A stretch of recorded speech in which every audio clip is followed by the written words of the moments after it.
പിതാവിൻ്റെയും പുത്രൻ്റെയും പരിശുദ്ധാത്മാവിൻ്റെയും നാമത്തിൽ ആമേൻ. എൻ്റെ പ്രിയപ്പെട്ടവർ, ഇന്ന് ആഗസ്റ്റ് 1 തീയതി ശനിയാഴ്ച. അമ്മേ പരിശുദ്ധ അമ്മേ, അമ്മേ പരിശുദ്ധമേ, ദൈവമാതാവേ, കൃപാസനത്തിലൂടെ ഞങ്ങൾക്കും ഞങ്ങളുടെ ദേശത്തിനും അമ്മ മധ്യസ്ഥം തേടി തന്ന എല്ലാ അനുഗ്രഹങ്ങൾക്കും കൃപകൾക്കും ഞങ്ങളിപ്പോൾ ഹൃദയം നിറഞ്ഞ നന്ദി പറയുന്നു.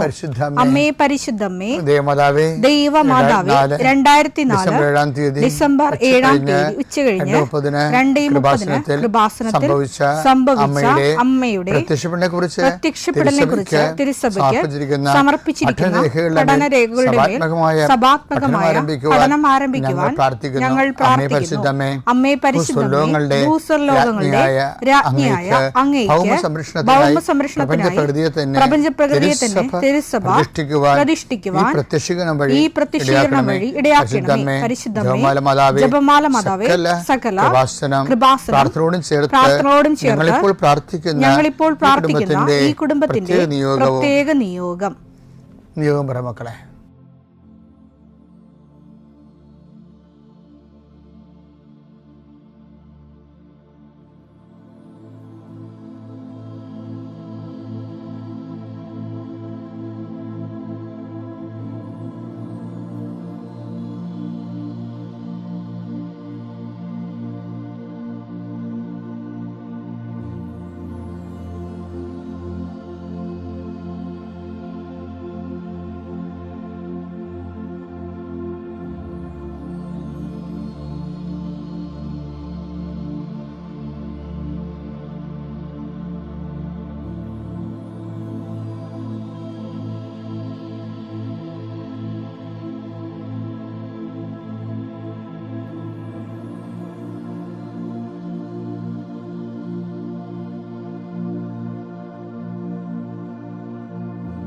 അമ്മയുടെ പ്രത്യക്ഷീകരണത്തിന്റെ ഈ അനുഗ്രഹവേളയിൽ ഞങ്ങൾക്ക് സാധിച്ചു തരുവാൻ കനിയണമേ. ആമേൻ. വിശ്വാസ പ്രമാണം. സർവശക്തനായ പിതാവും ആകാശത്തിന്റെയും ഭൂമിയുടെയും സൃഷ്ടാവുമായ ദൈവത്തിൽ ഞാൻ വിശ്വസിക്കുന്നു. അവിടുത്തെ ഏകപുത്രനും ഞങ്ങളുടെ കർത്താവുമായ ഈശോമിശിഹായിലും ഞാൻ വിശ്വസിക്കുന്നു. ഈ പുത്രൻ പരിശുദ്ധാത്മാവിനാൽ ഗർഭസ്ഥനായി കന്യകാമറിയത്തിൽ നിന്ന് പിറന്ന് പൊന്തിയോസ് പീലാത്തോസിന്റെ കാലത്ത് പീഡകൾ സഹിച്ച് കുരിശിൽ തറയ്ക്കപ്പെട്ട് മരിച്ച് അടക്കപ്പെട്ട് പാതാളങ്ങളിൽ ഇറങ്ങി മരിച്ചവരുടെ ഇടയിൽ നിന്ന് 3-ാം നാൾ ഉയർത്ത് സ്വർഗത്തിലേക്ക് എഴുന്നള്ളി സർവശക്തിയുള്ള പിതാവായ ദൈവത്തിന്റെ വലതുഭാഗത്തിരിക്കുന്നു. അവിടെ നിന്ന് ജീവിക്കുന്നവരെയും മരിച്ചവരെയും വിധിക്കുവാൻ വരുമെന്നും ഞാൻ വിശ്വസിക്കുന്നു. പരിശുദ്ധാത്മാവിലും ഞാൻ വിശ്വസിക്കുന്നു. വിശുദ്ധ കത്തോലിക്കാ സഭയിലും പുണ്യവാന്മാരുടെ ഐക്യത്തിലും പാപങ്ങളുടെ മോചനത്തിലും ശരീരത്തിന്റെ ഉയർപ്പിലും നിത്യമായ ജീവിതത്തിലും ഞാൻ വിശ്വസിക്കുന്നു. ആമേൻ.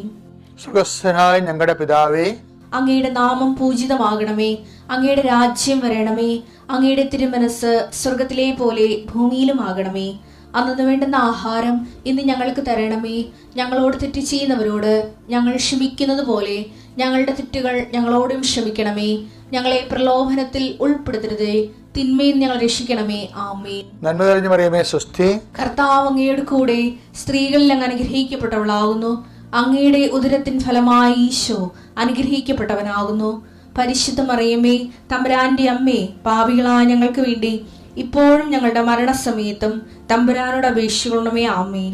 കർത്താവേ, നിന്റെ ഉന്നതമായ നാമത്തിന് സ്തോത്രം ചെയ്യുന്നു. കർത്താവേ, നിന്റെ വിശുദ്ധ പൗരോഹിത്യത്തെ മഹത്വപ്പെടുത്തണമേ. കർത്താവെ, സഭയിലുള്ള സാന്നിധ്യം പ്രകടമാക്കണം.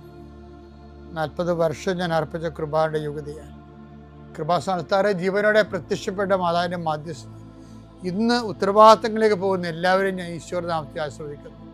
ജോലി, വീട്, വിവാഹം, ബാങ്ക്, പരീക്ഷ, പഠനം, ഇൻ്റർവ്യൂ, സ്ഥലമെടുപ്പ്, സ്ഥലം അളപ്പ്, വീട് വെക്കൽ, അപേക്ഷ കൊടുക്കൽ, ഇങ്ങനെ ആശുപത്രി പോക്ക്, ടെസ്റ്റ്, അതുപോലെ തന്നെ ബയോപ്സി, ഇങ്ങനെ എന്തെല്ലാം കാര്യങ്ങൾക്ക് വേണ്ടി നിൻ്റെ ദൈവപതിരെ നീ പോകുന്നുവോ, come with you wherever you go. നീ എവിടെ പോയാലും നിൻ്റെ കൂടെ ഞാൻ ഉണ്ടായിരിക്കും. നല്ല കർത്താവിൻ്റെ വാഗ്ദാന പ്രകാരം സഞ്ചാരി മാതാവ് സമയത്തിൻ്റെ അധികാരി നിൻ്റെ കൂടെ വരികയും നിൻ്റെ ഉദ്ദേശ ലക്ഷ്യങ്ങളെ ആശീർവദിക്കുകയും നിൻ്റെ നീ അറിയാത്ത അവിചാരിതമായ അപകടങ്ങൾ, ആകസ്മിക സങ്കടങ്ങളിൽ നിന്ന് കർത്താവ് നിന്റെ യാത്രയുടെ ലക്ഷ്യത്തെ സംരക്ഷിക്കട്ടെ. പിതാവും പുത്രനും പരിശുദ്ധാത്മാവുമായ സർവ്വേശ്വര എന്നേക്കും ആമേൻ. എൻ്റെ പ്രിയപ്പെട്ടവരെ, പിന്നെ എനിക്ക് ഏറ്റവും ഇഷ്ടപ്പെട്ടത് ഈ മേരി മേഡൽ കുഞ്ഞു വെളുപ്പാങ്കാലത്തെ ഈ സുഗന്ധമൊക്കെ ഇരുന്ന് ഇടിച്ചു കൂട്ടി അരച്ച് കുറുക്കിയൊക്കെ ഇവർ ഒരു പാത്രം ചുവന്നുകൊണ്ട് ഇവർ വരണില്ലേ, അത് ഭയങ്കര കാഴ്ചയാണ്. അവൾക്കറിയത്തില്ല കർത്താവ് ഉയർത്തുന്നത്, അവളോട് പറഞ്ഞിട്ടില്ല. അവൾ വിചാരിച്ചിരിക്കണത് എല്ലാവരും മരിക്കണ പോലെ എൻ്റെ കർത്താവ് മരിച്ചു. അന്നാണെങ്കിൽ സാപത്തായ കാരണം കർത്താവിനെ നല്ലവണ്ണം സുഗന്ധാഭിഷേകം ചെയ്യാൻ പറ്റിയില്ല. അതുകൊണ്ട് പുള്ളിക്കാരത്തേക്ക് മനസ്സ് തെങ്ങിയിട്ടേ ഉറക്കം നിന്ന് ഈ കണ്ണൊക്കെ ഇങ്ങനെ നീരും വെച്ചാണ് ഈ സാധനം ചെയ്യണതേ. എല്ലാം ഈ അകിലും കുന്തിരിക്കോ മീറയോ എല്ലാം കൂടി ഇടിച്ച് കുറുക്കി അരച്ച് പേസ്റ്റാക്കി ആ രാത്രി മുഴുവൻ ആ പരിപാടിയായിരുന്നു പുള്ളിക്കാരത്തി. ഒന്ന് ചിന്തിക്കണം കേട്ടോ വാസുദി. ഞാൻ എപ്പോഴും അവർക്ക് ഒരു വല്ലാത്തൊരാളാണ് മേരി മേഘട്ടൻ. നമ്മുടെ കുഴിയാഴ്ചക്ക് നമ്മുടെ മക്കൾ തന്നെ 2 പൂവ് കൊണ്ടുവന്ന് വെക്കണേ, കണ്ടവൻ്റെ അടുത്തേക്ക് പോയി കാശ് മേടിച്ചുകൊണ്ട് കൊണ്ടുവന്ന് വെക്കത്തുള്ളൂ. നീ നോക്കിക്കോ, നീയൊക്കെ മരിച്ചു നോക്കിക്കേ വെടിപ്പായിട്ട്. എൻ്റെ മക്കൾ കുഴിയാഴ്ചക്ക് വല്ലയിടത്തും പോയി പൂ വിലക്ക് മേടിച്ചുകൊണ്ടെന്ന് വെച്ചാൽ കുത്തിച്ചു കഴിഞ്ഞാൽ അത് അവർ ചെയ്യത്തില്ല, ആരെങ്കിലും കൊണ്ട് കോൺടാക്ട് എടുത്തിട്ട്. ഇപ്പോൾ എല്ലാത്തിനും ഈവൻറ്റ് മാനേജ്മെൻ്റ് അല്ലേ, കുഴിക്കാൻ പൂ വെക്കാനും നിനക്ക് ഈവൻറ്റ് മാനേജ്മെൻ്റ് ആയിരിക്കും. അപ്പോഴാണ് ഈ മനുഷ്യ സ്ത്രീ കുറുക്കി, അവളോട് പറഞ്ഞിട്ടില്ല കർത്താവ് ഉയർത്തുന്നേക്കണ കാര്യം. അവൾ മരിച്ച് അങ്ങനെ ഇരിക്കണമെന്ന് വിചാരിച്ചത്. അങ്ങനെ ചെല്ലുമ്പോൾ തന്നെ നമുക്ക് അത് ചെയ്യാൻ പറ്റും. കല്ലത് മാറ്റത്തിലായി തോട്ടക്കാരോട് പറഞ്ഞാൽ ചിലപ്പോൾ അയാൾ ചെയ്തത് നിൽക്കും എന്നൊക്കെ പറഞ്ഞുകൊണ്ട് ഇയാൾ വളരെ ഫ്രണ്ട്ലി ആയിട്ടാണ് പോണത്. അവിടെ ചെന്നപ്പോഴല്ലേ പുള്ളി ഞെട്ടിപ്പോയത്, കല്ല് മാറ്റിയിട്ടിരിക്കണേ. കർത്താവ് അവൾ കുനിഞ്ഞു നോക്കിയപ്പോൾ കർത്താവിനെ കാണാനില്ല. സങ്കടപ്പെട്ട് അലച്ചു തല്ലി ഓടിക്കതച്ച് ഇവിടെ വന്നിട്ട് അണച്ചു പോയി കർത്താവിനെ കാണാനില്ലെന്ന്. 10 ദിവസം പുറകെ ഓടി യോഹന്നാൻ പുറകെ ഓടി. അങ്ങനെ ചെറുപ്പമായ കാരണം കുറച്ച് മുമ്പേ ഓടി, 10 ദിവസം പുറകിലാക്കി ഓടി. ഈ 3 പേരും കൂടി വെളുപ്പാങ്കാലത്ത് ഓടി അവിടെ ചെന്ന് യോഹന്നാൻ അവിടെ തറച്ചു നിന്ന്. കാര്യം പുള്ളി അല്ലല്ല അകത്തോട് കയറേണ്ടത്, 10 ദിവസമാണ്. 10 ദിവസം അകത്ത് കയറിയപ്പോൾ ഇവള് പറഞ്ഞത് ശരിയാണ് എന്ന് കണ്ട്. എന്നിട്ട് അവിടെ ഏറ്റവും വലിയ മിസ്റ്റേക്ക് എന്ന് എനിക്ക് തോന്നിയിരിക്കണ അവർ തിരിച്ചുപോയി. ആ ഭാഗം ഒന്ന് വായിച്ചേ. യോഹന്നാൻ 20:4 മുതലുള്ള തിരുവചനങ്ങൾ. യോഹന്നാൻ 20:4. എന്നാൽ മറ്റേ ശിഷ്യൻ പത്രോസിനേക്കാൾ കൂടുതൽ വേഗം ഓടി ആദ്യം കല്ലറയുടെ അടുത്തെത്തി കുനിഞ്ഞു നോക്കിയപ്പോൾ കച്ച കിടക്കുന്നത് അവൻ കണ്ടു. എങ്കിലും അവൻ അകത്തു പ്രവേശിച്ചില്ല. അവന്റെ പിന്നാലെ വന്ന ശിമയോൻ പത്രോസ് കല്ലറയിൽ പ്രവേശിച്ചു. കച്ച അവിടെ കിടക്കുന്നതും തലയിൽ കെട്ടിയിരുന്ന തൂവാല കച്ചയോട് കൂടെയല്ലാതെ തനിച്ച് ഒരിടത്ത് ചുരുട്ടി വെച്ചിരിക്കുന്നതും അവൻ കണ്ടു. അപ്പോൾ കല്ലറയുടെ സമീപത്ത് ആദ്യം എത്തിയ മറ്റേ ശിഷ്യനും അകത്ത് പ്രവേശിച്ച് കണ്ടു വിശ്വസിച്ചു. അവൻ മരിച്ചവരിൽ നിന്ന് ഉയർത്തെഴുന്നേൽക്കേണ്ടിയിരിക്കുന്നു എന്ന തിരുവെഴുത്ത് അവർ അതുവരെ മനസ്സിലാക്കിയിരുന്നില്ല. അനന്തരം ശിഷ്യന്മാർ മടങ്ങിപ്പോയി. അവിടെയാണ് മിസ്റ്റേക്ക്. ശിഷ്യന്മാർ മടങ്ങിപ്പോയി. മറിയം കല്ലറയ്ക്ക് വെളിയിൽ കരഞ്ഞുകൊണ്ട് നിന്നു. അവൾ കരഞ്ഞുകൊണ്ടിരിക്കുമ്പോൾ കുനിഞ്ഞ് കല്ലറയിലേക്ക് നോക്കി. വെള്ളവസ്ത്രം ധരിച്ച 2 ദൂതന്മാർ യേശുവിന്റെ ശരീരം വെച്ചിരുന്നിടത്ത് ഒരുവൻ തലക്കിലും ഇതരൻ കാൽക്കലുമായി ഇരിക്കുന്നത് അവൾ കണ്ടു. അവർ അവളോട് ചോദിച്ചു, സ്ത്രീയെ എന്തിനാണ് നീ കരയുന്നത്? അവൾ പറഞ്ഞു, എന്റെ കർത്താവിനെ അവർ എടുത്തുകൊണ്ടുപോയി. ഇത് കണ്ട അതായത് ഈ ബോഡി ചീർത്തതാണെന്നും ഡെഡാണെന്നും 3 ദിവസം കഴിഞ്ഞ ഒരു മൃതശരീരമാണെന്ന് അവൾക്കറിയാം. പക്ഷെ അവൾ കരഞ്ഞോണ്ട് നിന്നിട്ട് ചോദിക്കണത്, മറ്റു രണ്ടുപേരും പോയി, അവളിലേക്ക് എന്ന് മടങ്ങിപ്പോയി. എന്നിട്ട് അവൾ മടങ്ങിപ്പോകാതെ നിന്നുകൊണ്ട് ചോദിക്കണത്, എൻ്റെ കർത്താവിനെ അവർ എടുത്തുകൊണ്ട് പോയി. അവർ അവനെ എവിടെയാണ് വെച്ചിരിക്കുന്നത് എന്ന് എവിടെയാണ് വെച്ചിരിക്കുന്നത് എനിക്കറിഞ്ഞുകൂടാ. ഇത് പറഞ്ഞിട്ട് പുറകോട്ട് തിരിഞ്ഞപ്പോൾ യേശു നിൽക്കുന്നത് അവൾ കണ്ടു. എന്നാൽ അത് യേശുവാണെന്ന് അവൾക്ക് മനസ്സിലായില്ല. കരഞ്ഞിരിക്കണ കാരണം ചിൽപ്പാലുകൾക്കുള്ളിലൂടെ അത് മനസ്സിലായില്ല. യേശു അവളോട് ചോദിച്ചു, സ്ത്രീ എന്തിനാണ് നീ കരയുന്നത്? നീ ആരെയാണ് അന്വേഷിക്കുന്നത്?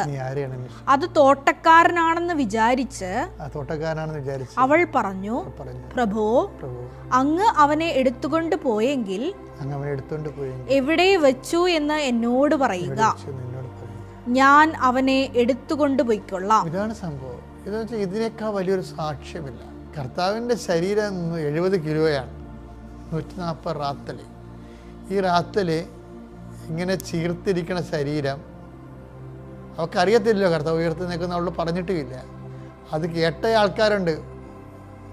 4 പ്രാവശ്യമാണ് 10 ദിവസം കൊണ്ട് പറഞ്ഞത് താൻ ഉയർത്തി നിൽക്കുമെന്ന്. പക്ഷെ അയാൾ അങ്ങേര് മടങ്ങിപ്പോയി. ഈ ഉയർത്തി നിൽപ്പിനെ കുറിച്ച് ഒന്നും കേട്ടിട്ടില്ല. കേൾക്കാത്ത ആൾ പറഞ്ഞതെന്താ അറിയാവോ? എൻ്റെ കർത്താവിനെ അവ എടുത്തുകൊണ്ട് പോയി. എവിടെയാണ് വെച്ചിരിക്കണമെന്ന് എന്നോട് പറയുക, ഞാൻ വന്ന് അവനെ എടുത്തുകൊണ്ട് പോയിക്കൊള്ളാം. കാര്യം ഇത് സുവിശേഷത്തിലെ ഏറ്റവും വലിയൊരു സാക്ഷ്യമാണ്. എന്ന് വെച്ച് കഴിഞ്ഞാൽ നമുക്കൊരു അടയാളം കിട്ടണില്ല. നമ്മൾ ആശിച്ചും പ്രാർത്ഥിച്ചും ഒക്കെ കരുതുന്ന ആൾ കൈവിട്ടു പോയി. എന്നിട്ടും അയാളത് അറിയണമില്ല, കേൾക്കണമില്ല നമ്മൾ കാണിക്കുന്ന സ്നേഹപ്രകടനങ്ങൾ. എന്നിട്ടും അവൾ അതിന് ഒരു റിട്ടേൺസും ഇല്ലാതെ ഇതിൻ്റെ അകത്ത് മുതൽ മുടക്കാൻ തയ്യാറായി. സാക്ഷ്യ ജീവിതം എന്ന് പറഞ്ഞാൽ എന്താണെന്ന് അറിയാമോ? ഒരു വരുമാനവും കാണാതെ മുതൽ മുടക്കാൻ കഴിയുന്നതാണ് സാക്ഷ്യ ജീവിതം. ഒരു വരുമാനവും കാണാതെ മേരി മാഗ്ഡലിൻ ആൾ മരിച്ചു എന്ന് അറിഞ്ഞിട്ട് പോലും അവൾ എൻ്റെ കർത്താവെന്ന് വിളിച്ചല്ലോ. അതാണ് ഏറ്റവും വലിയ കാര്യം. പിന്നെ എന്താണ്, ഞാൻ എടുത്തുകൊണ്ട് പോകാമെന്ന് പറഞ്ഞില്ലേ, അതിൻ്റെ റിസ്ക് ഞാൻ എടുത്തോളാമെന്ന്. നമ്മൾ മരിച്ചു കഴിഞ്ഞാലും നമുക്ക് വേണ്ടി റിസ്ക് എടുക്കുന്നവരുണ്ടെങ്കിലേ അവരാണ് നമ്മുടെ യഥാർത്ഥ ആത്മമിത്രങ്ങളെന്നും ബന്ധുക്കളെന്ന് പറയുന്നത്. നമ്മൾ മരിച്ചു കഴിഞ്ഞാൽ നമുക്ക് റിസ്ക് എടുക്കുന്നുണ്ട്. മേരി മാഗ്ഡലിൻ അതിൻ്റെ ഒന്നാം സാക്ഷിയാണ്. ക്രിസ്തുവുമായിട്ട് നിൽക്കുമ്പോൾ ഈ ടെസ്റ്റിൽ നമ്മൾ ജയിക്കണം. ഈ ടെസ്റ്റിൽ 10 ദിവസം തോറ്റു, മടങ്ങിപ്പോയില്ലേ, അത് തോൽവിയാണ് ശരിക്കും പറഞ്ഞത്. ശരിക്കും സ്കാൻ ചെയ്ത 10 ദിവസം യോഹന്നാൻ്റെ ഒരു തോൽവിയാണ് ഈ മടങ്ങിപ്പോക്ക്. അതിൻ്റെ വിജയിച്ചത് ആരാണ്? അതിന് കിട്ടിയ സമ്മാനം എന്താണെന്നറിയാമോ? പുനരുദ്ധാനം ചെയ്ത യേശുവിനെ തന്നെ ഇപ്പം ഈ 10 ദിവസം കാണേണ്ടതായിരുന്നു. ആദ്യം യോഹന്നാൻ കാണേണ്ടതായിരുന്നു. യേശു സ്നേഹിച്ചിരുന്ന ശിഷ്യനെന്നൊക്കെ ഈ മനുഷ്യൻ സ്വന്തമായിട്ട് ബൈബിൾ എഴുതിയപ്പോൾ അതിൻ്റെ എഴുതി ചേർത്തത് കാര്യമാണ്. കാരണം യേശു സ്നേഹിച്ചിരുന്ന ശിഷ്യൻ എന്ന് പറയണത് നമുക്കറിയാം. അങ്ങനെ ആയിരുന്നെങ്കിലേ ഈ മനുഷ്യൻ മടങ്ങി പോവുമായിരുന്നു. ഇവരൊക്കെ കാലാന്തരത്തിൽ പരിശുദ്ധാത്മാവ് പെന്തക്കോസ്ത് ദിവസം കഴിഞ്ഞതിന് ശേഷമാണ് ബോധവും വെളിയൊക്കെ വന്നിട്ട് എന്താണ് സംഭവിച്ചതെന്ന് കൃത്യമായിട്ട് മനസ്സിലാകണത്. പരിശുദ്ധാത്മാവ് വരുന്നതിന് മുമ്പ് എന്താണ് സംഭവിച്ചത് മനസ്സിലാക്കിയ ആളാണ് മേരി മാഗ്ഡലിൻ. അവള് എൻ്റെ കർത്താവ് എൻ്റെ ദൈവം എന്ന് തോമസ് വിളിക്കണ മുമ്പ് ആദ്യം വിളിച്ച ആരാണ്?